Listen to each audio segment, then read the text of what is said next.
শান্তি মানে এই নয় যে আপনার চারপাশে কোনো কোলাহল বা সমস্যা থাকবে না। শান্তি মানে হলো সকল সমস্যার মাঝে থেকেও নিজের ভিতরটা স্থির রাখা।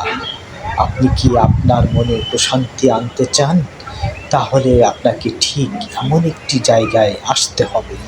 আপনাকে ভালোবাসতে হবে এমন সবুজ প্রকৃতিকে, আপনাকে ভালোবাসতে হবে নদীকে, আপনাকে ভালোবাসতে হবে নদীর কচুরিপানাকে, আপনাকে ভালোবাসতে হবে নদীর জোয়ার ভাটাকে, আপনাকে ভালোবাসতে হবে ওই দূরে দেখা যায় নদীর ওপারে বড় বড় বিল্ডিংকে, আপনাকে ভালোবাসতে হবে নদীর ওপারে পার্ক যেখানে ছেলেমেয়েরা আনন্দ চিত্তে খেলাধুলা করছে, আপনাকে ভালোবাসতে হবে গাড়ি চলাচল, সব কিছুকেই আপনাকে আপন করে নিতে হবে। তাহলে আপনি আপনার মনে প্রশান্তি পাবেন ইনশাআল্লাহ।